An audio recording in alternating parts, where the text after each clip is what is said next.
Hi, friends. I'm Courtney. I'm a performer, speaker, and a writer. I'm a mama to 3 crazy boys and a super sweet dog. I decided 12 years ago that I needed to create a business that worked for me instead of me working for it. I'm a multi-passionate entrepreneur who may be considered a serial entrepreneur by some. But then I realized that all of my business on connect community and creating an incredible experience. I cannot wait to share with you how to make small but mighty changes in your life to affect your overall well-being and create a life and business you want to get up in the morning for. That's right, my friends. I'm the Renaissance Mama. Hi, friends. It's me, the Renaissance Mama, and I am so happy to have you here today checking out the show. Now, I can't believe it is December already. Like, oh my goodness, I don't know where the time's gone, but I feel that end of the year coming up. Yes, of course, the holidays are coming, and I feel a lot of stress and pressure and overwhelm to do all of those holiday things that you need to do, check all those boxes, get all the things done. But I also feel that excitement of a year ending. I love having things come to an end, and I love having like a fresh start moving into the new year. I am a sucker for New Year's resolutions and really just feeling energized and pumped and having a plan for the new year. I usually do it in September and then I do it in January as well. But before I can even start thinking about planning or goals or all the things I want to accomplish in 2023, I have to take a moment to stop, reflect, and really take a huge, big picture this past year was. So that's what we're going to chat about today. We are going to chat about doing a year in a review. Now, a lot of businesses will do a year in review and share it for their potential customers or share it for potential sponsors or supporters. And it's a great way to keep connected. It's a great way to really ask the hard questions. It's a great way to be open and honest with your audience. But the year in review I want to chat about today, I want it to be a little bit more personal. So the questions might get a little bit harder, and I want you to dig a little bit deeper because this year in review, it's going to be for you. So for me, I know my year in review is going to really deal with not only business, but my family and my lifestyle and all of those things because I know it's so intertwined for me. Like being a business owner and a very busy mama, it goes hand in hand. They help each other, they work against each other, but it's so intertwined that I can't look at one and not at the other. So I probably will go back and forth and really look at both. And I think that's important because there's so many times you can look, at numbers for your business or goals that you may have achieved or didn't achieve. But if you're not taking the whole picture into perspective, I think you're missing out a little bit on that. So for me, I want this year in review to be something that really hits home for you. It's going to be something that you can really work with and figure out things for yourself and your business. And then you can have a plan for the new year. Then you can get excited for goals you're going to create. Then you can get super pumped for all the things you want to do. But you need to first slow down, take the time to stop, take the time to reflect, time to know where you, and then you can build on where you can go from. But you also need to take the time to see like what worked and what didn't. And all those little things that got you to where you are, I think are really, really important. So when we are thinking about this year in review, before we even get into it, there's a few things I want you to consider and think about. So the first thing I want you to consider, and I said I want it to be both personal and business, I really want you to consider when we're reflecting and we're asking these questions and I'm sharing you some of my experiences from this year, I want you to consider taking in all of the information. So what I mean by that is I find sometimes, like I said, we get so fixated on, this goal, what if it didn't happen, if it did happen, like all the things, but maybe there's more to the story. And that's what I want you to consider when I say take in the whole picture. Like if you had some family emergency, if you had something else come up, if all these other things, maybe that's why you didn't get a goal. I really want you to take that into the information that you are reflecting on. I don't want you just to look at it and say, I didn't hit that goal. Oh, I can't believe it. I suck. Oh my God. And kind of go down that rabbit hole. I want you to look at the whole picture. I mean, think about it. If someone told you a few years ago that there was going to be a huge worldwide pandemic and, things were going to shut down and businesses were going to have to change and adapt and we'd all be on Zoom calls and, you probably wouldn't believe them. I know I probably wouldn't have believed them, but it did. It happened. So I think really understanding the whole picture when you are creating this year in review, it's important. It's something to consider, and it's something really to put everything into perspective. And that's what the year in review, it's about new perspective. It's about taking in all that information and building on for next year. The next thing I want you to think about when we start talking about this year in review is I really want you to think about like lessons learned. So if there's going to be things we're looking at, some of our highs, some of our lows, I don't want to just focus on the high and it was amazing. I want to focus on the high and like how did you get there? How did it make you feel? How can we replicate that again? And then a low, like I don't want you to focus on, it didn't happen. I'm upset about this. It's like why it didn't happen. What did I learn from that? What can I take from this information and build? What can I take from this information and make the next year even more incredible? So really, really think about lessons learned rather than like highs and lows and they happened. I feel like that's kind of the difference about this personal year in review rather than something you're sending out just to your customers. The ones you send out your customers, you're just sharing them information. They don't need to know the whys. They don't need to know the lessons you learned. But this year in review, it's for you. I want you to really use it and help you build all your goals for next year. The third thing I want you to really think about when you are doing this year in review, and it's to celebrate everything. I know that sounds a little bit cheesy, but I think sometimes we get so wrapped up in like number goals that may or may not have happened that we forget we've done a lot of things to even get there, right? So I want you to celebrate, really focus on everything about the details that we're taking in, and then you can go through the whys, then you can do all the things you need to do. But I want you to celebrate the things you've done this year. And it might not look like you thought it was going to look. It probably won't. That's the reality of it. And we're going to celebrate things with our business and with our family and with ourselves and with, like, I want the whole picture in this year in review. It's just not a snapshot of just business, because we all know we're super busy. Our life of business is not an entity to itself. It's combined with everything we do every day. All right, are you ready for this year in review? If you want to grab a notebook, if you want to do some typing, I'm going to throw out some questions for you, and I'm going to share with you as well some of my things that happened this year. 2022 was a big year for me.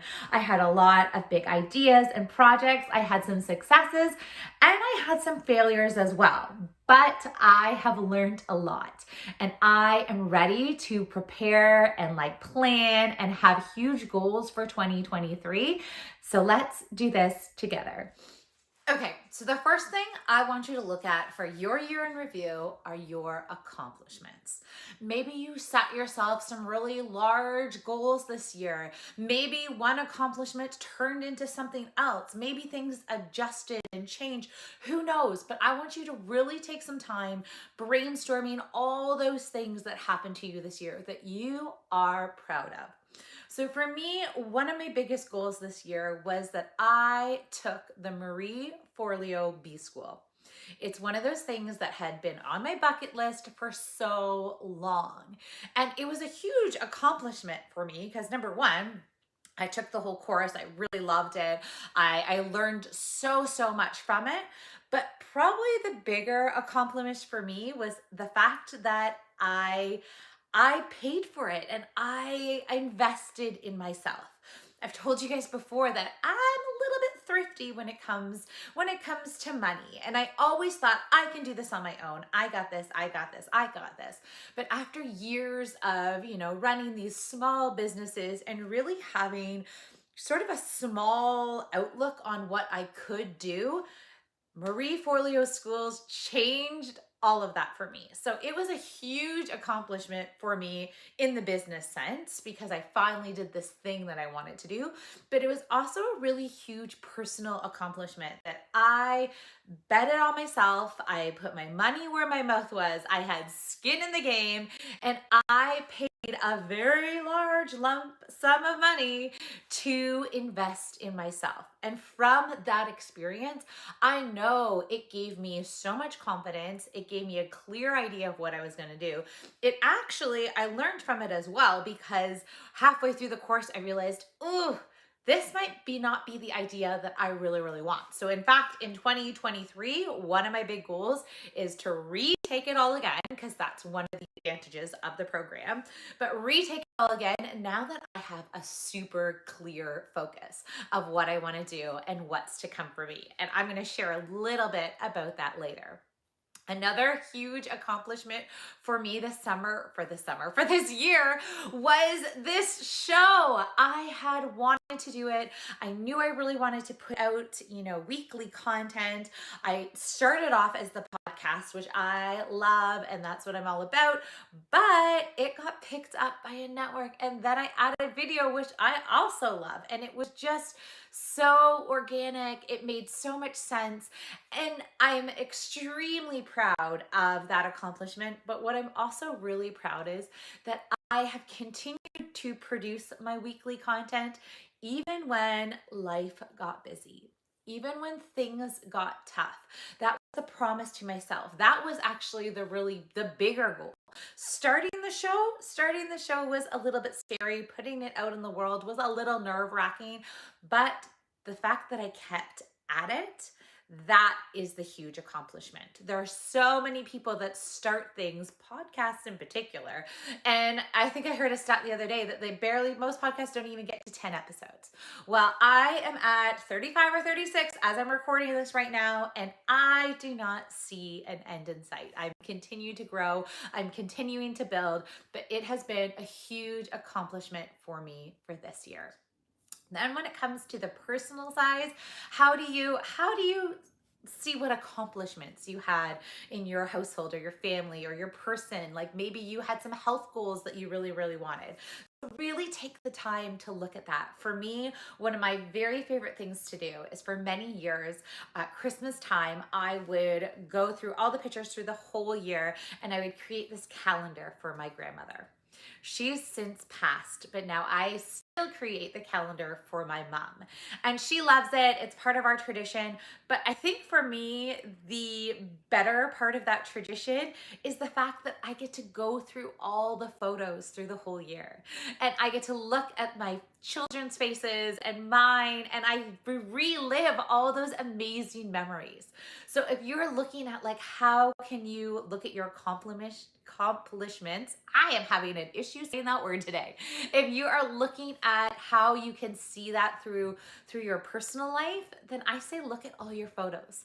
Go through your phone, see all those memories, relive them. Do it with your family, do it with your partner, with your kids, and really go through those details of oh, remember this was amazing. Oh, we got to do that again. If you can go through your photos and just have such great memories, then it's been a good year. The second thing you want to look at in your year in review is I want you to think about all of the daily responsibilities you have. If you're looking at through a business lens, then think about all those little tasks. Are you getting them done? Are they too overwhelming? Are they actually moving the needle forward? So many times as business owners, we do so many things and realize it's not really giving us the results we want. I'll give you an example. So I was really keen in the last quarter to focus on my social media. I wanted to grow my Instagram. I was growing my Facebook. I was putting a lot of content out there, spending a lot of time. And all of a sudden my account was hacked and everything was taken away from me. There's going to be an episode on that one later. And it was such a huge lesson because here I had spent all this time and effort and money to build the social media that literally at any moment can be taken away from you.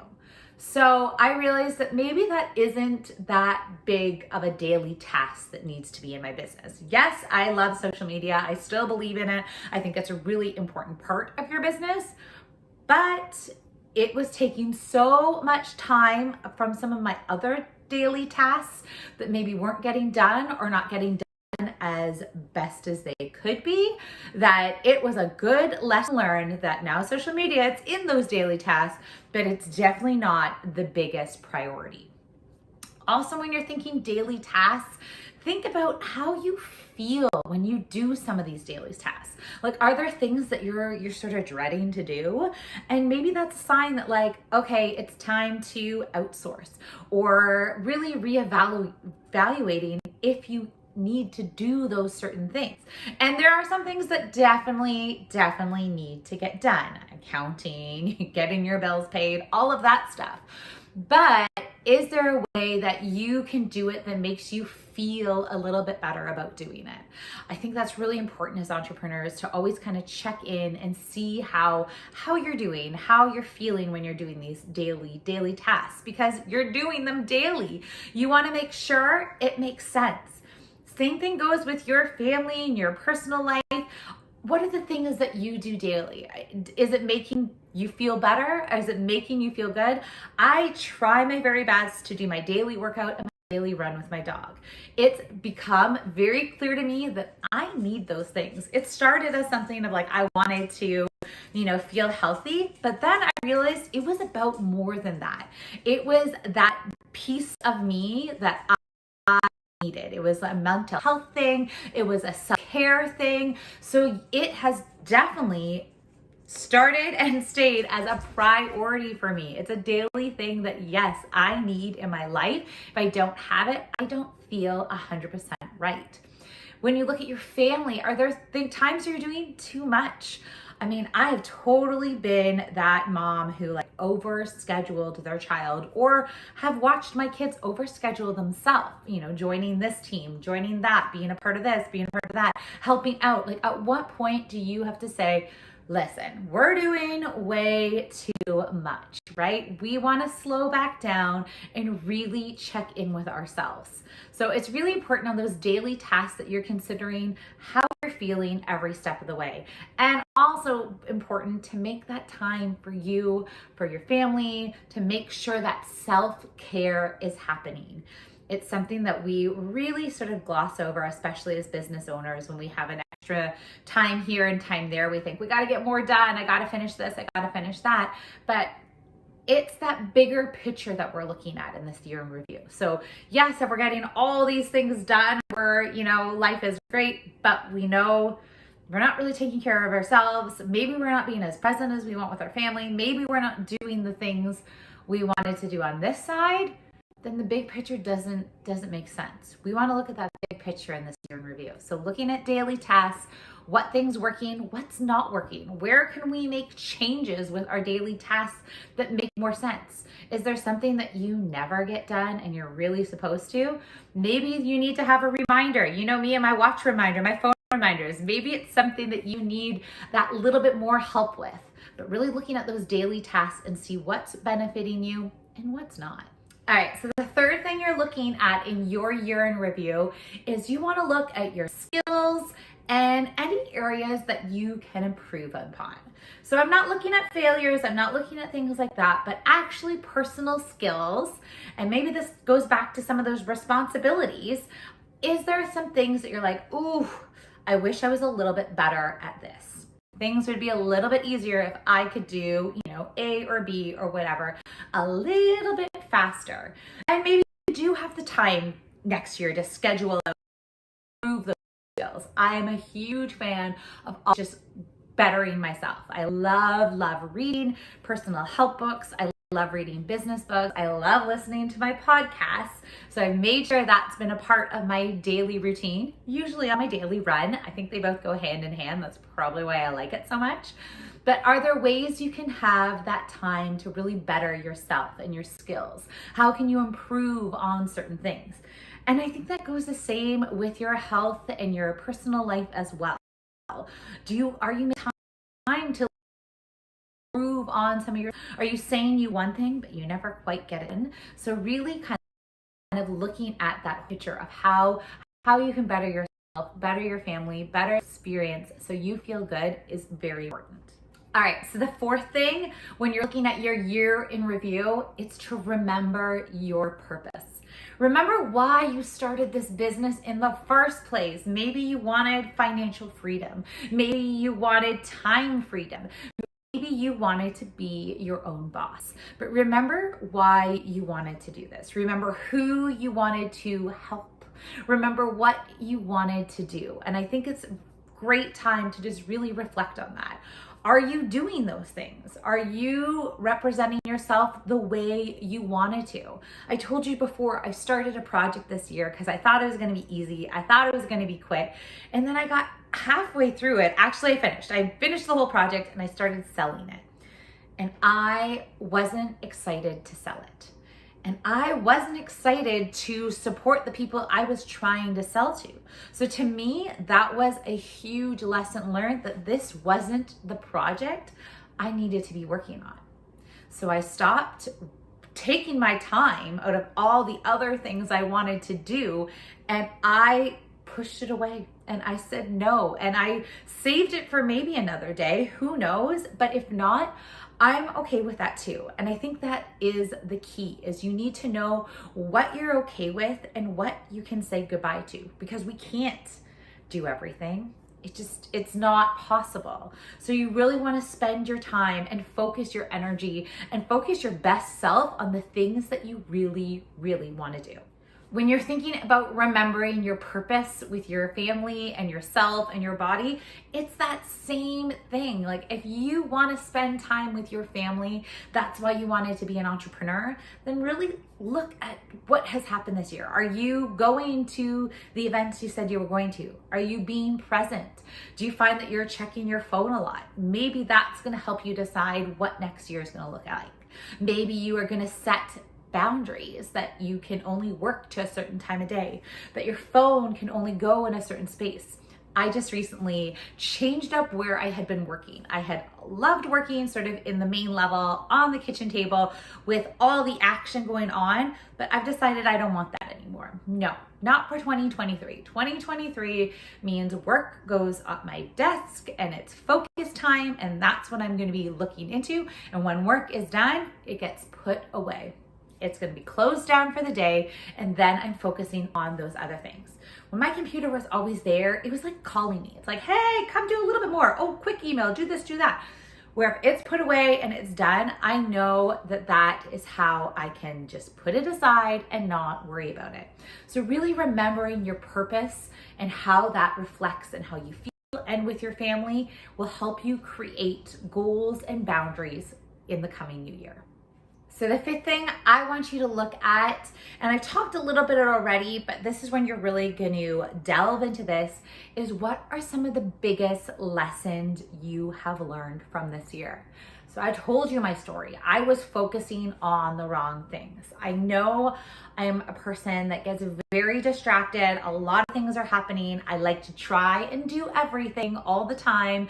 I like to do the things that I know I'm good at because I think it's going to be an easy fix. And I learned I can't do that anymore.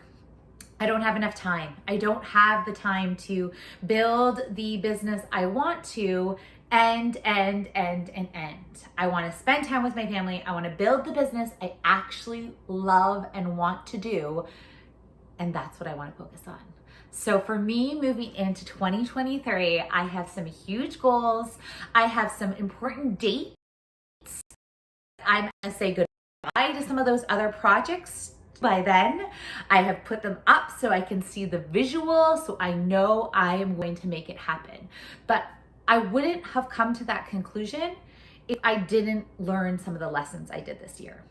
I don't think I would be as focused if I didn't finally say, hold up, I don't want to do this project anymore. This is not what's making me happy. I want to do the project I've always wanted to do.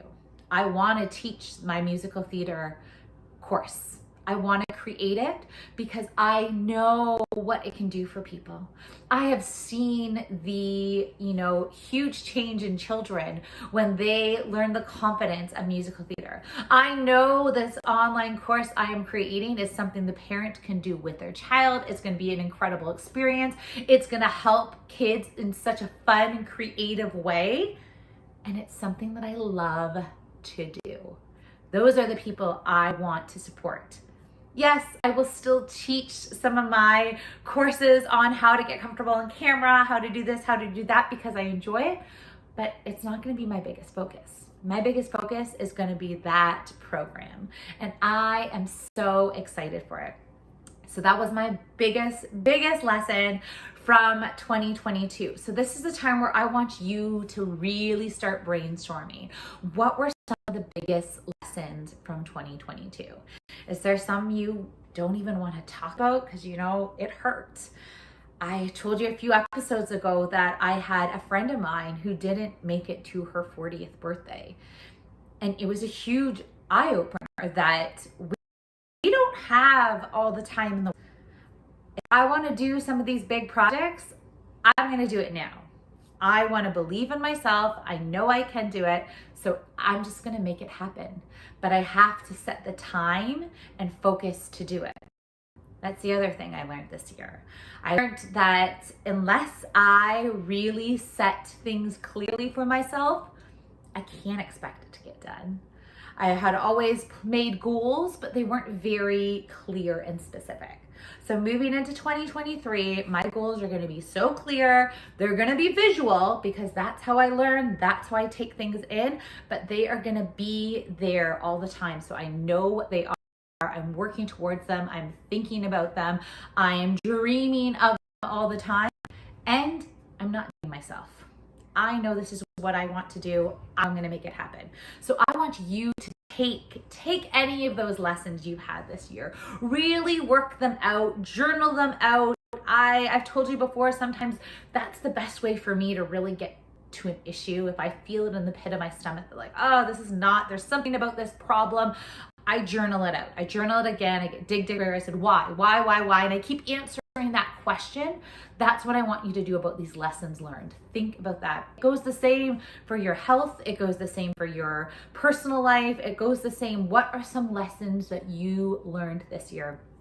I had some goals in terms of like my weight, and I feel like, okay, I didn't quite get there, but my biggest lesson learned for this year was that I think I was not giving my body the nutrients it needs.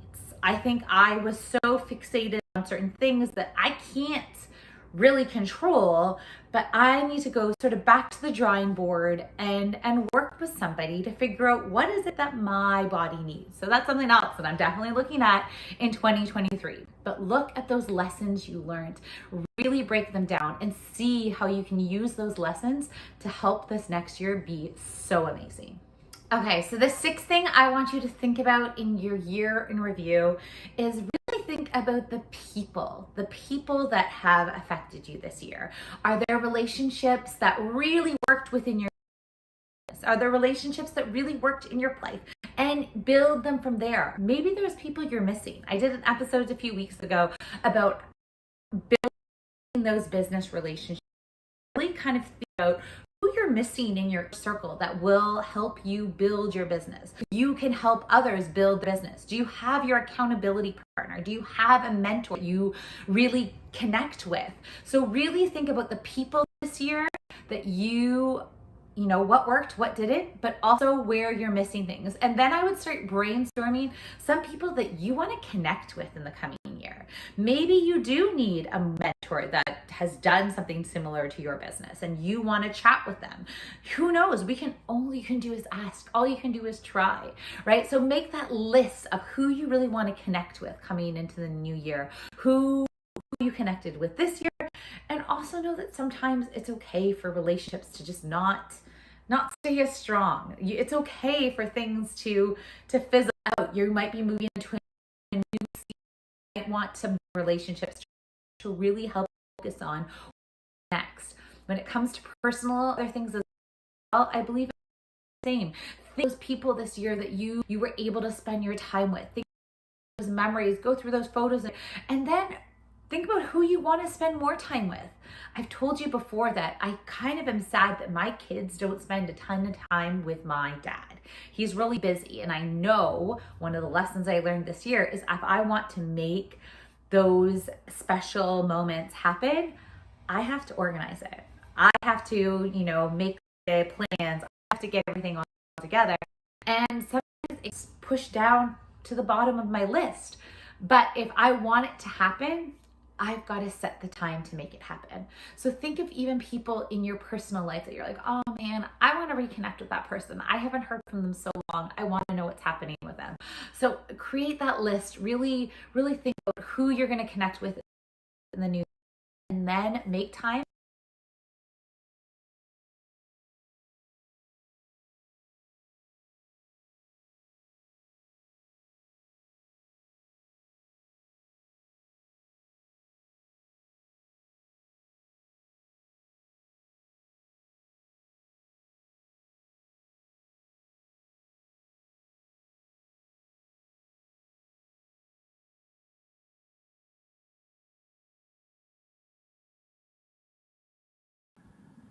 Hi, everybody. Welcome back. This is The Blaze on the FiredUp Network. Remember, hit that subscribe button to join the FE movement. I'm here with my girls, and we're about to get right into it. So before we start off, how was everybody's week? Shauna. Oh, I'll start. Yeah. You know what? It's been a pretty good week. I was sick a couple weeks before that, and finally I'm better, so it was good. And today was crazy because I saw a fox running in the schoolyard of my daughter's school. So that was the end of my day today. It was really weird, but Crazy. good. Yes. Martina? It was good. It was good. I have my tree up. We're doing a micro tree this year. I decided to go tiny, even though I don't live in a tiny house. But yeah, everything's good. Getting ready for Christmas. Sweet. Samia? Yeah, it was good. I had COVID last week. I'm much better now. So, yeah, glad. Also, Shauna, I saw a fox today too. It crossed my path. No way. It was weird. It I was had a up the street. fox last night. I'm like, what? It was So we got scary. fox last night. Got 3 foxes so far. Courtney, how was your week? My week's really good, except I don't want to tell Martina, but we don't have our tree up yet. I'm slacking. I know. I'm sorry, but it's on the list for this weekend. So I'm sorry. I don't have mine either, Courtney. Me neither. This year. I know. I'm really behind. Who are you people? I'm just kidding. I was gonna say, Samia looks really upset that you guys don't have your trees out. Veronica, how was your week? My week was good, busy. I'm super, super happy to be here with you ladies today. So thank you. Sweet. It's been a while, Veronica. It's been a minute, I know. A hot minute. Awesome to see you, V. So good. Yes, thank you. So since some of us or most of us have been getting over the cold and the flu and COVID, what are some of your favorite food remedies that have worked for you in the past, or like a recipe that's been handed down from like grandparents that you find really helps you? Can I kick this off? Because yesterday, obviously before bed, we all scroll through Instagram, TikTok, right? Mindlessly scrolling. And I got stuck. I went down the rabbit hole on this one post where this lady tried putting potato slices in her children's socks. They were sick. And the next morning, children were fine. And she pulled out the potato slice, and it was all like, it looked like it was moldy, like kind of been sitting in the sun for like weeks. And so I don't know the exact science behind it. I've never done this, but I'm gonna try this. Essentially, it takes all the toxins out of your body. So it's not something that I've done to cure myself, but it is something that I'm going to do the next time. And I'll let you all know if it works. I know, I've seen that with the onion slices. And I'm like, what? They're like, yeah, put it on your feet and put socks on and put them to bed. And I'm like, yeah, damn. Yeah, I've heard of onions. Yeah, like people put it by their bed, and like it's supposed to heal you. Or just walk on it. Okay. For me, I don't really have. I guess like I grew up with sorrel, which is a Caribbean drink. It's like hibiscus flower. I put ginger in it, turmeric, all types of good stuff, cloves, cinnamon, and that seems to always help. Like definitely. And if I'm too lazy to do that, I'll just do ginger and honey, and like boil that. So and that seems to help me. I want to try that sorrel. I know sorrel as far as you put the rum in it and you call it a day, but I want to try the other stuff now. No, I don't put alcohol. I mean, you can, but yeah.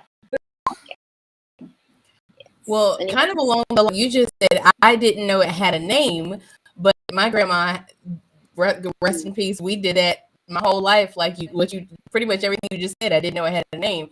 Hot tea and lemon, some rum, and also with the clove. I don't know if they have it in Canada, but if you go on Amazon, there is a brand called Plant Therapy.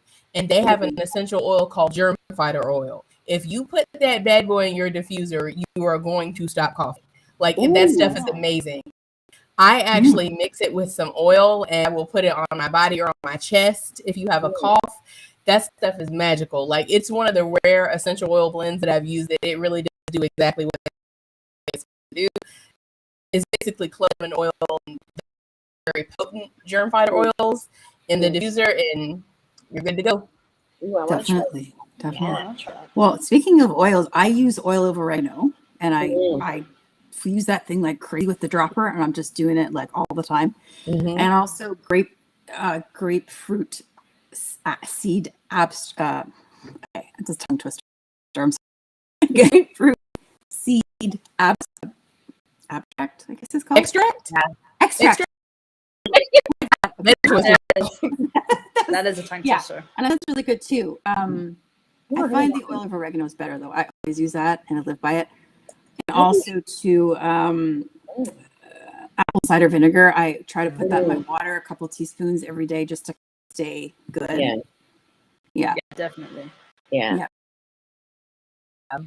We're a huge essential oil. If you go in all the time, I don't use that brand, Martina. Same because the clove has everything, and then same the oil of oregano. And I like grew up on that stuff, but I grew up on the health food brands, so you could put a whole bunch in a shot. Where what I have now is so strong, and I tell people I'm like one drop. That's all you need. If you get one more than drop, you're gonna be burning and crying and as well. So one drop is all you need. Like you feel it just like down your throat, and it works for sure. That's so much. I feel like that same big strong one where you put like one drop and it's like I'm burning, but then I was like, oh, let me try this. I'm like, let me put my 20 shot glass of water, and I'm like, and like 3 days I'm burping oregano oil. I'm like, nah, I gotta switch to capsules because it's just like I can't handle the burn. Yeah, and the echinaceas are good too. I take that every day. Oh yeah, that is a good one. And speaking of putting stuff on your feet, I do like the whole fixed vehicle rub, but I put it on my feet and it goes like right to your bloodstream and it makes your whole body kind of warm up. And I also put that stuff all over my face. Like I look shiny. Like I'm just like, this hurts. Not burn? Put here. This here. Okay. It's like I don't know if y'all have noticed, but I feel like Vicks is not as strong as it was when we were kids. No. I don't know if y'all have noticed that. Like when I had it's COVID about this time last year, I was like, this isn't hitting like it used to hit. Like it used to be, you could feel it, like it was like going through your spirit. That menthol was so strong. But now even my 5-year-old is like, Mommy, I don't think this is working. And I'm like, not. What is it? They It's like probably not legal back Yeah, then. right. Weird. So it probably didn't pass the whole test that it should have. that's probably it. That's probably. Yeah. I also found the same. I don't know if you guys use Tiger Balm, because if I can't get my hands on it fixed, I'll pull up the Tiger Balm, and then I didn't even realize they have like a red version and a white version. Because I've always had the red, and the red is stronger than the white. And then I got a white one. I'm like, is this spoiled? Like, was it so long on the shelf that the color just disappeared? It used to be red. Now it's white. It used to be red. I know, but no, there's a red and a white version. I'm like, oh yeah. Because I remember it used to be hitting stronger, especially when you have like the muscle aches and you put that on there, and then like that menthol. It's like, it's so good. Okay, so do you guys believe the myth that cold weather and wet hair is what makes us sick? So you remember being like, don't go outside without your jacket, you're going to get sick. You better dry your hair and don't go to bed with wet hair because you're going to get sick. Do you guys still believe that myth? Do you think there's some kind of science behind it? I don't know, actually. I naturally don't think it's a good idea to go with wet hair. Just in cold weather. Just, I don't know. I feel like my hair is going to turn into icicles. I don't know. But I don't really think scientifically there's any studies that show that it makes you sick. I think just I don't know. I don't know if it really makes you sick by doing that. See, that's what I thought too. But it's like every time it gets really cold, my nose and my throat gets super, super dry. And then I get that stupid tickle in the throat. And then a day later, I'm full blown sick. And I'm always just like, there's got to be something to this. Like your membrane's just drying out and it's like allowing more bacteria or dirt or for to just get back in or get into your system. And then it's always like, okay, now I'm sick. Because and it's just like, everybody tells me, like, no, you can't be cold and then get sick. But like, I don't know though, because it dries out my nose really bad. My throat gets really dry, and then all of a sudden it's like a floof one in, and then that's it. The thing is, like, germs survive in the cold, right? So whereas in the heat, it doesn't as much. So germs are everywhere. So it could have just been that you were in the rain, or maybe you did go out with wet hair, and you just passed the one who was full of germs. Yeah. And I feel like jumped on you. I feel like I do it all the time, but I also feel like maybe there is some signs that like your body's being kind of shocked, right? Like if your body's busy fighting, like keeping you warm because you're silly and now you're even colder, then maybe your immune system's down. I don't know. I'm making stuff up. I'm not a scientist. Y'all look, Joe got jokes. Look at the bottom. Look at the bottom of the screen. Why he got a full blown disclaimer? Oh yeah. The views expressed with a shot. Like a fine print, the terms and conditions. But well, your head this is like not medical advice. The coldest place that you like when you're out in the cold, your head is the first place that gets cold. Like if you're not wearing a hat, your head is going to be the place, right? So you do lose 80% of your body heat through your head. I don't know if that's a real stat, but my dad beat that into my head as a kid, like without like, you gotta wear a hat. You lose 80% of the heat, your body heat through your head. I have no idea if that's true or not. I've never fact checked it, but I heard it so much as a kid that I'm like, we're just gonna go with it. I've just never fact checked. And I'm like, I know, because I'll see people wearing like the tiniest jacket in negative weather, but they have a hat on. I'm like, oh no, I'm cool, I'm fine. And then you see somebody with like the biggest winter jacket and no hat, and they're like freezing, and I'm like, maybe there's something behind that statement. Maybe. That's like, have you seen the memes that it's like, it's almost, why don't they have anything on that baby's head weather? Like you ever see a little kid, you're like, why don't they have a hat on that baby's head? All the I've time. never heard that. I like it. True. I think when somebody walking around with a baby, and it was, I believe it was Sunday or Saturday, whatever windy day it was, and it's just a little baby in a onesie, and then the wind's blowing in her face and her hair, and she's just like, and I was thinking, where is baby's whole ass out of her attire? Where's the jacket? Where's the scarf? Where's that? Where's that? Put a coat on that child. Baby's just shivering, looking at me, be like, save me, and I'm like, oh my lord. Yeah. Well, they say not to go to sleep with your hair wet too, right? Which kind of makes sense. I feel like the water like seeps into your like pores of your head and then like gives you a headache or something. That's how I would explain it. But I'm also like, isn't it super uncomfortable to sleep with like wet hair? Then your pillow gets wet, then your clothes gets wet, and then everything's just wet. Yeah, it's not very like pleasing, really. Sounds like a great place for bacteria to grow. Mighty heat, moisture, pillowcase. The bacteria is like, wee. Maybe that's don't go to every wet hair because you're gonna have a whole village of bacteria. Just there. I was picturing the bacteria with the way you're explaining it. The weed. Yeah, good description.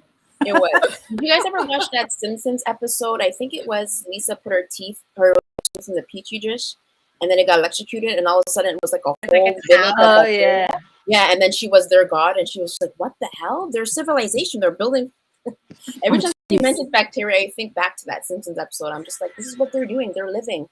Mhm. Simpsons is very educational, Right? They're just, oh my god, this is and they predict the future. right. And every time you think it's like the furry stuff, and it's like, no, that's just their forest. But do you guys think stress also contributes to getting sick? Like super stressed out, and all of a sudden, like, yo, you're full blown sick. And like, definitely. Stress wears down your immune system. Absolutely. You know, not getting enough sleep. The more baseline worn out you are, like if you're already tired and sleep deprived, because chances are, it's kind of a snowball effect, right? Because chances are, if you're stressed out and not getting enough sleep, you're probably not eating right, probably not geting right nutrients and exercise and stuff. These things tend to compound. And the germs and bacteria are like, ooh. COVID's like, yes, this looks good. I mean, that's the reason I got sick, because like I haven't been sleeping. I don't get that much sleep from work, and then work is stressful, and then it's just there's a lot going on, and then my immune system has just been down, and then I got COVID. And it was like, hello, like it was just decided to enter my body or something. It's like sliding in. It's like sliding in those DMs. Body DMs. Multiply. Yep. Yeah. Do you have any de-stressing techniques when like you feel like you're like in the peak of getting stressed? And like, if I don't calm down or slow down, I get sick. So what can I do to like give myself some defense? I think this may sound too easy of an answer, right? But I think if we all mentally, and hey, if it works for you physically, sometimes I physically take a step back also. Take a step back and realize, excuse me, this isn't the end of the world. So with me in real estate or design, like if something doesn't happen, if we don't get that home, it's not the end of the world. Like you think about it, like we're pretty privileged. Like I hate to say it, but I also love to say it. Most of my problems, knock on wood, are first world problems. They're very important to me, but we look at Iran right now. We look at Ukraine. We look at the States. We look at up north in Ontario, where First Nations don't have running water. Right? So the fact that me and my clients may not have gotten that home that we really wanted, that we paid 6 figures for, relax. So I think trying to really step outside of the situation and taking a step back and be like, okay, let's fix this. So I think physically, I sometimes take a step back and I'm like, okay, let's do this again. Then I get pumped and solve the problem and we're good. And I'm like, oh damn, why was I stressing about that? Definitely. That's well said. I agree with you to take a step back and put things in perspective. That you're absolutely right, because I don't know about you ladies, but I feel like you said, Veronica, a lot of the times the stress I'm putting on myself is for situations I'm making up in my head. It's not even what's really happening. It's scenarios. I'm like, what if this isn't happening? What if that doesn't happen? What it's the what ifs? And like you said, you take a step back and you're like, you know what? My phrase of like 2022 has been, they're gonna be all right. It'll be all right. It'll be fine. It'll be fine. Definitely. They're gonna be all right. They don't get it. We don't get it. It'll get done. We're gonna be all right. They'll be all right. And what's funny is I kind of do, it's kind of the opposite. It's like when I get sick, then I get super stressed. It's like, I can't be sick right now. I can't be sick right now. Like I get like really anxious. I'm just like, can this be over? Like, and that can't be good. That can't be helpful.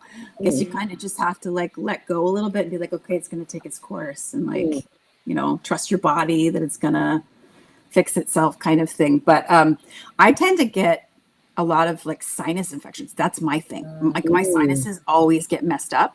And so what I do is I use a neti pot, and that helps me. Oh, neti pots are good. Yeah. And so I just like clean up my nose like every day, and I find that it just prevents things. It prevents germs. It's warm. It's inviting. It's and it helps even when you are sick too. So I use those. I use it a lot for allergies because I have all of the allergies year round. Like tough ladies. Allergies. There's just a neti pot. I apologize, y'all are tough, because I tried it and I felt like I was waterboarding myself. I did do it. I'm like, Giselle, keep going because it's supposed to be good for you. Y'all some thugs. I want to struggle. get my daughter to use Not it. waterboarding. We're not.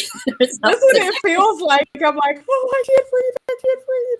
But I have a fear of water, so that's again the what ifs. When I just say I'm making up stuff in my head, I have a hard time with that. For me, I think it's a good idea. It is good, Veronica, to step back and just kind of look at things in perspective. I do this by playing video games. Sometimes I find with stresses, and I think we all can relate, is that sometimes in life, whether it's job, people around us, we can get triggered, and that affects our emotional and mental health. And so it's you can take a step back, but sometimes it's just there nagging at you. And so I either have to face it, and that's when I have to take that step back and be like, why is this bothering me? And then that usually does help me, because in the end, I go through it and then I'm able to kind of just start to relax. But if I want to take an easy route, I play video games, or I have like this stupid doctor game on my phone, and it like literally turns my brain off. Or I go on TikTok and that turns my brain off, and I'm just like, yep, just scroll. That's all I'm doing for hours. So that helps me. Like, I like that. It sounds like you're kind of just like not stepping away, because I know you said you don't step away, but it's kind of like you're distracting yourself from that by like you going through TikTok or playing your video games, but then eventually you obviously come back to it and deal with it. Yeah. So I love that. Huh, maybe I'll do that. I will say though, I was playing The Last of Us. I don't know if you guys heard of that video game. It's a really popular video game on PlayStation, and I was playing the second one, and it was making me so stressed out. I couldn't play it in that time because I was like, I'm already stressed out. I can't play this and be more stressed out. So there's certain games in this game where you have anxiety now, and you're like, oh my, and then you're flipping out, and it's like, Giselle, this is just a video game. You turn this off. Yeah. That's what I did. I was like, I'm done. I just turned it off. I'm going to bed. Like, play my doctor game anyways. True. It's true. This is funny because I just thought of this when you were saying your question, being like, just to like you think about it. Do you think there's still such a thing as self-reflection? Because I'm noticing right now when people tell me, no, you have a friend, they're venting to you and they're arguing, and I'm like, so when are you gonna when you actually look at the situation and then try to see it from the other person's point of view, and then be like, why did I feel this way? Why am I being angry? Why am I upset about this? And there's like a process of self-reflection where you do go through a period of self-doubt. And then you're just processing everything. And I feel like there's not enough people doing this anymore because I don't know why, if it's because it's just not trendy or anything, or if it's just we're watching too much reality TV where it's just like, yeah, let's just fight this out and fight you. And like, I'm a bad bee. I can like, and it's just like, am I the only one noticing that there's not a lot of people self-reflecting and actually processing these things that happen to them? I actually think it's happening a lot more now. I think the past generations didn't do that. And I think that's why a lot of our generation, and even Gen Z, if you want to say, are now have so much trauma and like are trying to look back at why they have this trauma. And then when you do look back, you see how your parents were raised, and they weren't self-reflecting. They weren't looking at being accountable. So then that is affecting their children. And I think where the generation and the generation after us are starting to be like, why is this, like, now we're finally looking at it. Yeah. And I feel like it's happening more now than it did back in the day. I don't find it. Like, I find people in our generation or older are the ones who are being like, actually, you know what? I went through a lot of trauma. Let me try to deal with this. And I'm finding the young generation being like, no, man, you in the wrong. You did this, you that. And I'm like, and they're telling me a story, and I'm just being like, but you're not seeing where you could have come across a little bit more aggressive than what you think you did. And you're not even trying to be self-reflecting, like, why is there so much anger in the way you respond to conflict? I find a lot of young generations do just kind of skip that whole point. I think it also comes with age. And as we get older, and, when we're young, of course, we don't look at ourselves. It's like, no, you're the idiot. But I think as we get older and like things are actually starting to play out, from our so much woke culture. Why are they not doing this? I have a theory. Oh, sorry. Okay, It's unpopular. There's so much woke culture. What's happening? It's unpopular, but I don't maybe it's because, I come from the South. I come from a long line of very tough people, tough men and women and men who lived through segregation. They lived through Jim Crow. They lived through really tough times. And I think that, and again, this is an unpopular opinion, but I'm gonna say it. I feel like our society, primarily because of social media, and I get this is kind of hypocritical because we're on social media, right? Like, I don't want to be that person who's like, man, technology sucks as we use technology. But I think that it has become too sexy to be a victim. Being a victim can get you money. It can get you attention. It can get you attention that you might not get unless you were a victim of some kind, whether that's real or made up. And I think that sometimes it's warranted, sometimes it's not. But that's kind of my theory, that I think that we have made it so that it's easy to have a scapegoat. We're like, oh, that's because of X. That happened to me because of X, rather than maybe it was something I did wrong. Maybe I did play a part in this. It's just easier to point the finger at someone else.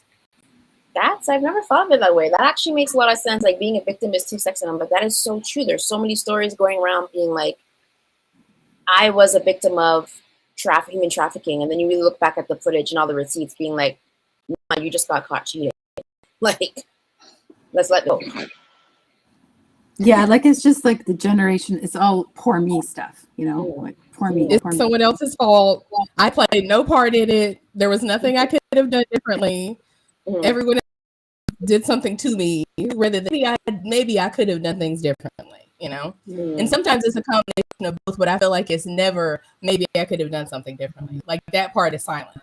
There's a lot of ego involved too, right? I feel like I have such a different experience on this, because I feel the older generation are very much like that, and they don't really want to take accountability. And maybe that's just my experience from it, my perspective, because I look at my daughter and she's 14, and her friends, they're constantly like, when she tells me, they're constantly looking at themselves and being like, did I do something wrong here? Did I say something wrong? And I'm like, for me, from what I'm seeing, I'm like, maybe it's just how we raised her and maybe how their parents raised them. But I'm seeing the opposite. Like, my parents don't take accountability for anything they did, and they think they were perfect. And like, even my, friends' parents and things like that. And so, yeah, I see the opposite. See, I do see kids who are like in their teens still, they'll still do something like, oh crap, I messed up. And then it's just like a gap between like 18 or like 20 to like 29. And it's just this whole, what the hell happened to these kids in this generation, or this gap? Because it's just like all the woke culture, but none of the responsibilities. And it's just like, how are you just throwing out a hashtag and being like, nah, I'm in crowd? And it's just like, well, you had a whole incident where, and again, I guess it's because I watch a lot of YouTube and all these YouTube posters, influencers, and it's just, they will post the most craziest stories. And I'm like, how is this happening? Like, why is this a thing? Like, it's insane. I'm like, there must not be no self-reflection, holding yourself accountable, actually processing and being like, why am I actually so angry about what somebody said? Like, let me go back and work back through my trauma or something that happened that's triggering me. Like, what's triggering me in this whole conversation? Yeah. I think the issue is people are communicating. The way they're communicating is they're communicating to be right rather than to come to a solution. And like, that's really what you're supposed to do. You're supposed to figure it out. And if you disagree, you're supposed to come to a solution. And people just want to be right. They want to be the right one, So it should be about coming to that solution together, I think, right? Definitely. And it's also good in theory. So you guys have heard about Shaquilla Robinson, right? 25, found dead in the city of San Jose del Cabo on the October 29th. And she was traveling to a resort with 6 friends. So supposedly how they got there, talked to them, Shaquilla talked to her family in the morning of the day of the incident, and then they couldn't get in touch with her. So the parents or her mother was calling friends, be like, where is my daughter? Like, why isn't she answering? Why is she answering me? And they said, oh, she's just sleeping. She's sick from alcohol poisoning or food poisoning. To which she said, okay. And then all the friends left. I think it was a couple of days early to go home. And then they find out that she was just left dead in the hotel room. And it's and also, this is where I come back saying, like, it's these people from like 20 to 29 where it's just like, it's like something has been lost in that age gap of generation where there's something in her head not working. Because it also reminds me of Kanika. I can't remember her last name, where she went to the hotel room with her friends, and then she ends up in a fridge that's not even used, in the kitchen that nobody goes to. Yeah. And then after later, once the friends got home, the video was released of her getting beat up or assaulted in the hotel room. And then later after that, the whole autopsy showed that she died from a spinal cord injury. And we all know when you snap your neck, you don't get medical, you die. So how does that, like, what are your thoughts on all of this? That case really, to this day, it still bothers me a lot because she was from North Carolina. She's from Charlotte, North Carolina. And the whole state has been in an uproar about it. It's really messed up. It makes me emotional because she was in the beauty industry. And that too. Being an esthetician, you know, the girl worked really hard to get her license and start her business. And, you know, that girl didn't deserve to go out like that. You know, I didn't even girl, but just it makes me emotional just hearing how people that you trusted, people that you called friends, do you like that. It's just, I can't imagine how her family must be feeling. Like I've seen interviews with them and they're putting on a strong face. But I know they're having a hard time with it. Like, I'm sorry, it's I know it's kind of crazy getting emotional over someone I didn't know, but I have a daughter and I can't imagine like if I was the mom and that was my child. Yeah. It's just like, I hear you on that, because it's just like you're traveling or you're doing something with people who are supposed to be your friends. And I keep thinking again, instead of talking out your difference or doing whatever, your whole force like, let's set them up. And then that's what I understand. Like I had to reread it, I think 3 or 4 times because I didn't like. I was like, "This, no, that doesn't make sense." Wait, what happened? Like I had to reread it 4 times before it like actually sunk in because it's so shocking. And then that's what it said. Like they set her up. Like what's going on with people? Like it makes no sense at all. It does, and it feels like it's becoming like some kind of popular trend to take a girl or take a friend or a person you don't like out somewhere and just leave them. And I'm just like, why is this getting popular? Like I feel like there's so much more instance where this has happened where it's just not documented in the news.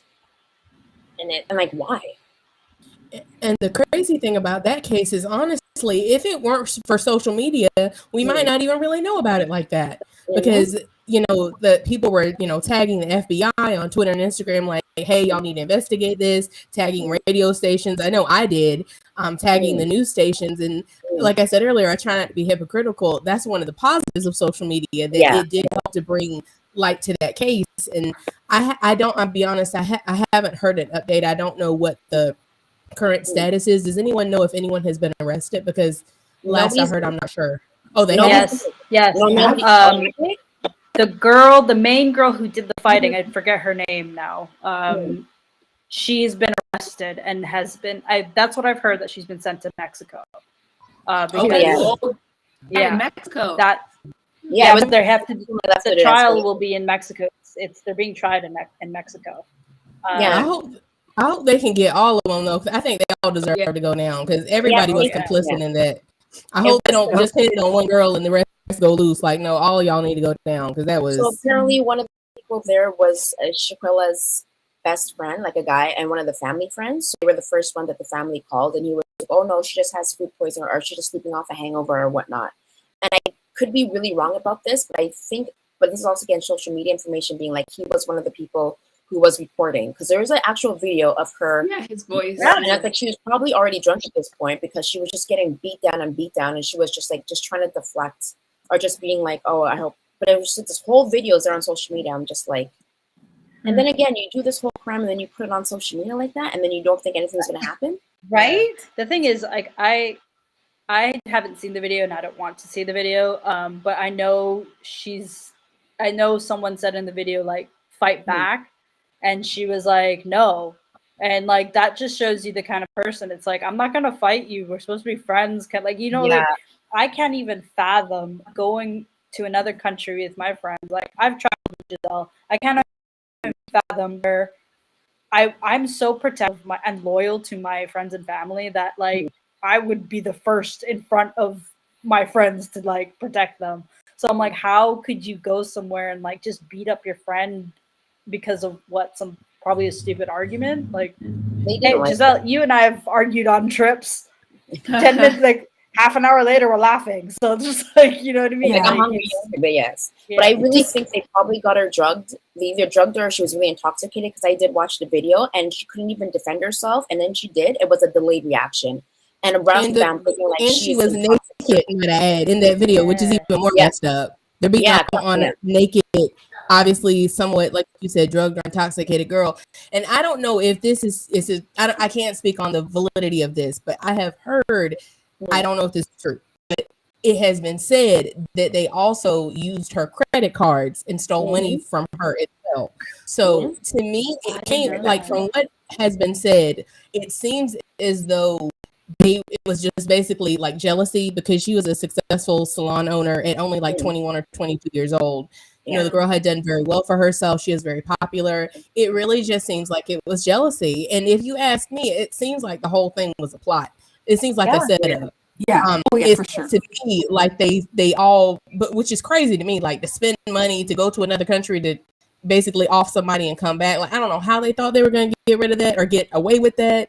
But the whole thing is just a really disturbing case. But I hate when the learning lesson has to be that someone died. But I really hope that especially young women like take heed and just really vet your friends. But then again, like you said, it was someone she had been friends with for like 5 years. So it's like, dang, the people closest to you can be plotting on you. Like Judas, man, they set that girl up. That's the thing too. It's just like, you think you know somebody after years of friendship, and then something like this happens. Not as drastic, not as extreme as what happened to Shakela in Mexico, but just like your friends being like here, and they're just setting to mess you up.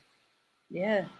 Yeah, it's really shady. And I feel like these people are taking the opportunity to broadcast that too. Like there's some sort of, you know, glamour to it, to have like it's like a fantasy land, because they're filming it and, you know, and using people that they're in their lives as these characters. Do you know what I mean? Like I think that's kind of the sad part about social media, is that a lot of people don't, they will easily put people out there for their own entertainment, and that's really sad. You know, it's really sad knowing that happened, having my own daughter too. I can't even imagine that. You know, and I just think these girls have to stick together. It was a guys there, like, very beautiful girl too. Oh yeah.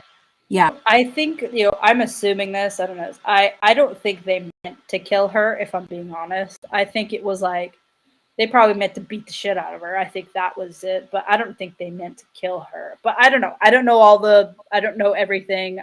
It could be that, because I could see them just wanting to beat her up but not kill her, and then she ended up being killed. But, which is like, okay, that happens, but it's like, out of all the 6 friends there, not one person like, oh my god, is she moving? Can we call the ambulance? Can we call something? The second they all packed their bags and left, they meant to kill her. And the thing that messed them up is like lying to her mom. Like one of the girls brought her luggage back to America, took it to her mother's house, and is smiling at her mom's face. Like, how evil do you have to be? Do you know how messed up that is? Like, you know what happened. You're laughing at her mom's face. Like, oh my God. Like the whole thing, honestly, I think this is one of those cases where as time goes on, we're going to, it's already bad, but we're going to find out more, because I'm with you, Courtney. When I first heard it, I had to reread. I'm like, is this for real? Like, are you really, is this in modern day, people really thought they could get away with this? Or honestly, I don't know what they thought. I don't think they were thinking at all, but I agree with you, Shauna, that I'm sorry, Veronica, you might want to talk. I'm sorry. I don't mean to devo the time, but it just made me really emotional. Like, you know, at the industry, and it's the whole thing is just like, I know how hard people work to have their own, and again, to have it just taken away like that, it's for what are they going to get out of this? Prison? And it's like success, it such on success. I mean, you want to be a successful person, but you have to pay this price for being successful. Like, what kind of world are we living where that's happening? You know, I think they were part of some sort of group. Maybe like it was an initiation, or there was a plot, or something. That's what I think. But I don't know. It's a bit too coincidental that all those things happened, and they could go back there so easily. and lie about what happened. Like, that's not an easy thing to lie about. Even if you did take part in it and you didn't think that she was going to die, if that really did happen, you would be traumatized. That you wouldn't be able to go back and lie about it like that. I don't think. That's why I think agree. They plotted it for sure. You know what? I feel like me as like the person I am, I could never ever lie about that. But there are people who are so, and they could lie about it. They could just so that they wouldn't face anything. And I think they're so dumb that they thought because it's in Mexico, nothing's gonna happen, and they're gonna lie about it. The thing is, like, especially that video and whoever you sent it to or however it got out, excuse my language, you're a dumbass. Sorry. You're right. Why would you send it out though if you didn't have some sort of glory behind what you're doing? See, and I do want to play a little devil advocate, but it's just like, what if it was just the person recording being like, I am scared, I don't want to die too, and this is the best I can do now. Because if I report it and then I put it on social media, it will be known. That's also like a guilt thing. Yeah, like we could be like, okay, I'm so scared. I also don't want to die, so let me just record this and then post it somewhere later, and then they will hopefully get penalized. Because I did read a couple articles, and Mexico has a warrant out for all their arrests. And I believe the FBI is investigating it, but it's also, we don't know. Maybe one of the friends, she could have had a really good friend. She was just scared. But like, if they're going to beat me up too, then we're both going to die, and no one's going to get caught for this. That's it does sound like the plot of one of those movies where it's, in these types of situations, you see these movies where it probably is a mastermind. Like one person, like, okay, this is what's going to happen, but someone gets cold feet and they don't really want to do it. And that's probably who leaked the video. Because I was wondering about that too. Like, how did that video? We're glad that it got out there. Yeah. But I couldn't help but they're obviously not very good criminals. Like they're, so. Well, that's the thing. You know what? It might be that they did lie. I think they lied, and it was like one of those things where I lied, but I need to make it right and somehow, and that's why it got out. And they're just being like, I don't know how it got out, but it's like they did it, and I think it could have been one of those situations. I think it's the other. I think they wanted their 15 minutes of fame. Video, how many hits it's gonna get, see how much, who they're gonna sell the story to, how they can kind of save face after the fact. I don't know. I don't know. Their names are gonna be passed. That is very possible. Some people do infamy. I did see, I don't know if it's true or not, but the girl, I forget her name, sorry, but she apparently was like, if you pay me, I'll tell you what happened. I'll tell you my side of the story. And I read that on, I think it was on TikTok. Someone said that she did that. And I was just kind of like, so you know what? You might be right, Courtney. It might be like they just did that to get their 15 minutes of fame. Yep. Which is, again, so I assume everybody has watched the Jeffrey Dahmer actual documentary, not the show, but the documentary. And then I think they also have the Ted Bundy. And the one thing I can't stand about some of these serial killer documentaries, they're trying to make the serial killer personable. They're trying to help you identify. And like, this is a couple of things why I couldn't watch these documentaries. Sit there and try to make you feel really sorry for this person and what they went through and why this, you can like identify them. And then I'm like, if you keep watching this a lot, is this also influencing these people to be like, oh, okay, it doesn't matter if I kill them because like they're gonna understand where I'm coming from, so I can like low-key kind of get away with it or something, or make me feel better or more justified in doing this because like, yeah, they made fun of me, and my response was to kill them. So yeah, everybody's at, and it's like, do you guys think it's like one of those things? I understand where you're coming from. I was a criminal justice minor in college, and one of my favorite classes, my favorite class in all of undergrad was serial killers. You too? No, I just love that for you. I didn't know that about you. That's yes. Fun fact. I wanted my favorite. I'm a total nerd about this type of stuff, y'all. One of my favorite shows growing up was CSI. What's wrong with me? Something's wrong with me. But I've always loved crime. I know that sounds really weird, but I've always been really intrigued about criminal, like why people commit crimes, why people do these heinous acts. And what you just said, Giselle, like I remember, I'm dating myself, but I remember living through Jeffrey Dahmer. Like when he got, I feel like I don't need to watch the movie and stuff because I remember in real time. I remember when he got caught. I remember, the trial and stuff. And I remember at the time, I was a kid, I didn't understand the gravity of it. But modern day, I'm like, dude, this dude was sick. Like these people are so sick. And the sad thing is, he is a lightweight in terms of serial killers. There's killers that have killed way more people than he has. Like, I don't know if y'all know about Samuel Little, that turned, like, he revealed himself just a few years ago. I think it was like 2019. He admitted to killing like 90 women. Yeah. I think I have heard this. Yeah, he like freely, because he was already in jail, and he finally was like, "Yeah, I did it. I killed like 90 women." Was bragging about it, and there's plenty of other killers too that have revealed that they killed a lot more. So to kind of go along with what you were saying, there is a certain sick, twisted mindset that they get off on the attention. They enjoy the infamy. A normal person is like, "That's disgusting. You're sick. You're a monster," and they're like, "Exactly." Like, it's sick. It's obviously a mental illness, but I think some people, they don't have remorse and they enjoy it, and it's not normal. It's very sick. Because I also watched a documentary on Night Stalker, and I think he was Latino or something, but he was a person of color, and they made him seem so sadistic and so evil, the demon. And then you got Jeffrey Dahmer, and he's just a little boy next door. He just made a mistake multiple times and then ate them. And it's just like, what? Like, I'm sorry, what is this? Like, I think you're a serial killer, you should be painted the same way no matter what your race is. Yeah, but that's the old tale, isn't it? Anybody person of color is a terrorist, a thug, anything like that. Yeah. And then everybody who's, sorry to put race into it, but it's true. And like anyone who's right, it's a mental health issue. And so it's just, it's the same thing. They're going to do it in documentaries. They're going to continue to do that, unfortunately. Like, I really hope they actually figure out what happened, because there's too many cases where it's Black people and they just like have a little hype and then they forget about it. And I hope to God they keep continuing Shaquila's case and keep like investigating it, because it's like, what the hell?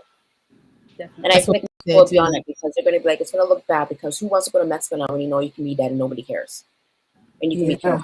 So I feel like Mexico, they had better step their game up and keep doing it, because who's going to want to come to a Mexico resort now?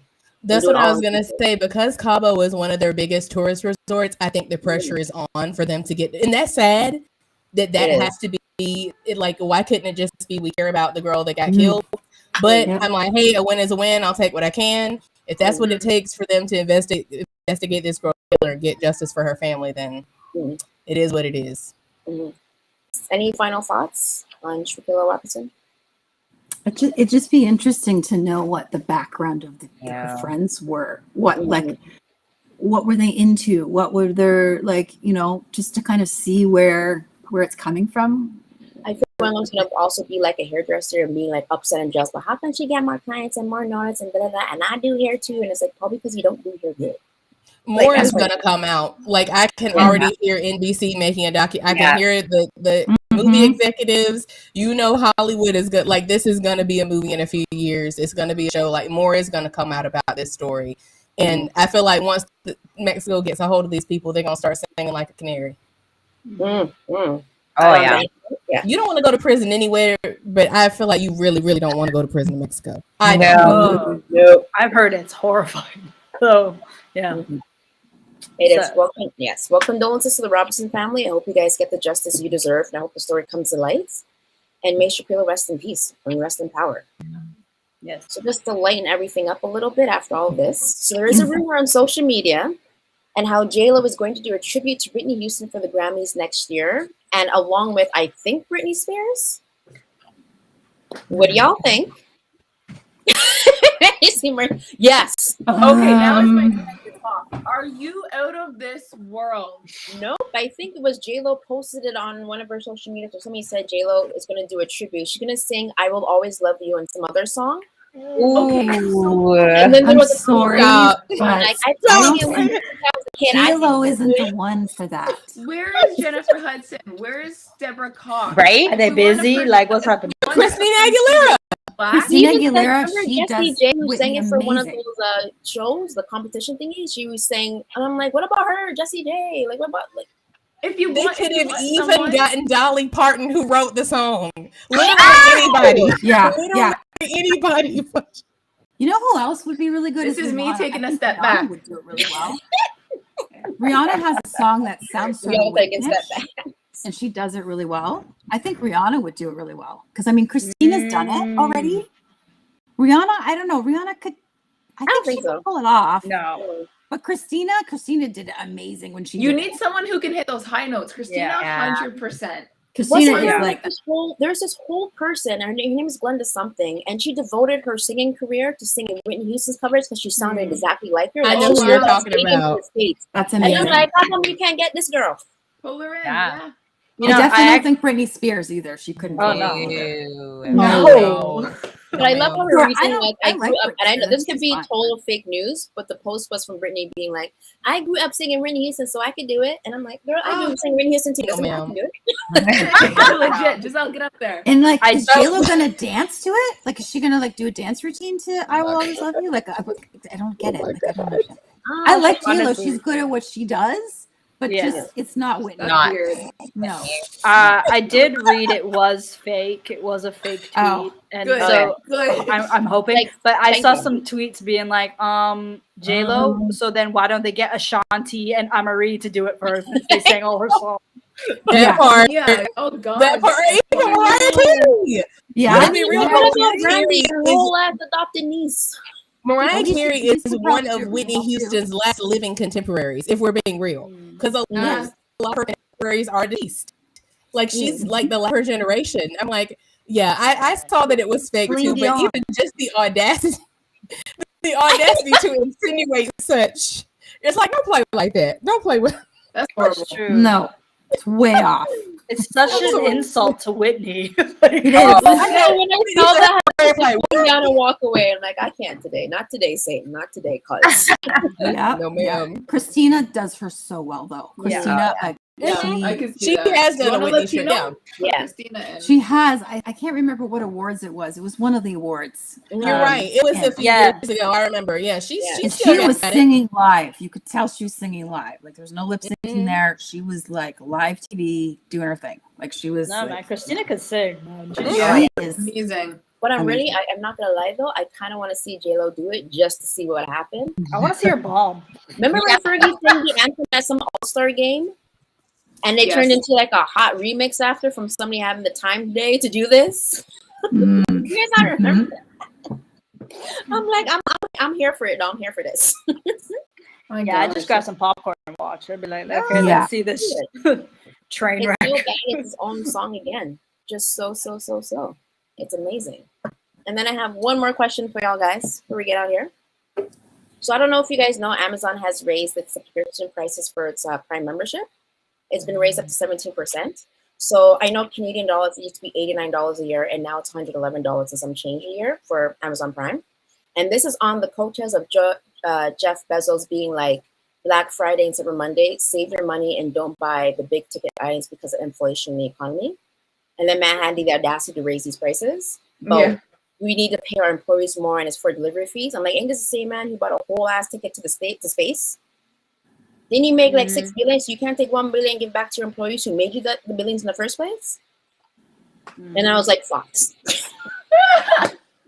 Yeah. Yeah. He's definitely got enough that he can spare that. And that's the thing here. It's like these big millionaires coming here and being like, oh, save your money, do this, do that. But let me gouge out some more money on some prices that you need. Like, let me just gouge on you. Because it's the same thing with, so remember how everybody, like, lettuce is getting really expensive? Yeah. Mm. And then apparently because there's a drought, they're not really growing as much and everything's happening. And again, it's like, so why isn't Jeff Bezos, like, giving some money to get something like a big-ass water tank to go water these lettuce so we can have some lettuce? Like, Did you know growing lettuce actually at home is very, very easy?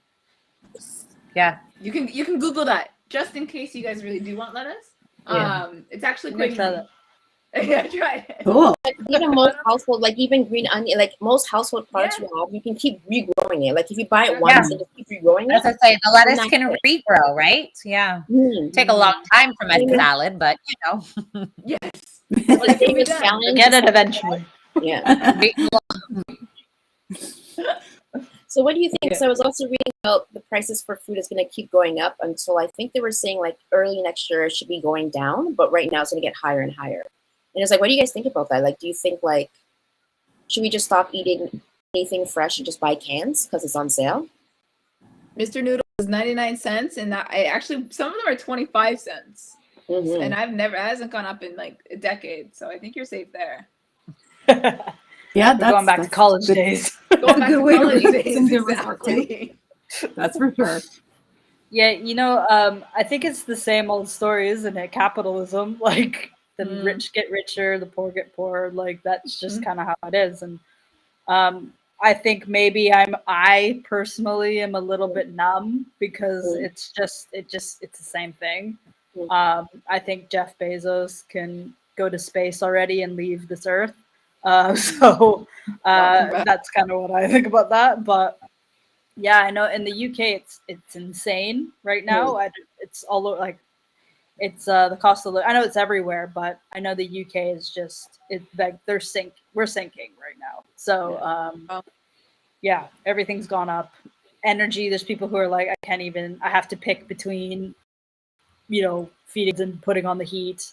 I saw one TikTok where it was like this British woman who's like, guys, my heating is broke, so I'm gonna go to the Savoy, which is like a 5-star hotel, and I'm gonna take advantage of their wonderful hot water. And then in the next video, the woman's crying, being like, I don't know, I only have 15 pounds on my meter, and I don't know if I should do it for electricity or gas, but I need the electricity to put on the gas. And it's just like things like that. It's like, and I guess you just become numb. If I'm being honest, I'm just like, I can't even.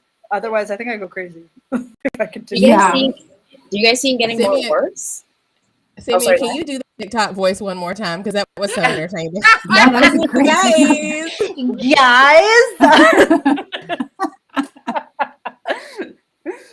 I love it because it's so spot on. That's like 85% of TikToks start out like that. It's so true. It's true. Yeah, Sammy, it's awesome TikToks, by the way. You do awesome TikToks, Samia. I like watching. Thank you. Yeah. Thank you. Okay. What is your TikTok, Samia? So we can follow you. Yeah, it's Samia L. Jackson. There you go. I love it. Is that your real name or is that just a play on words? It's just a play. Yeah. Okay, because it's hilarious. Thank you. I went to comedy school, so actually I did.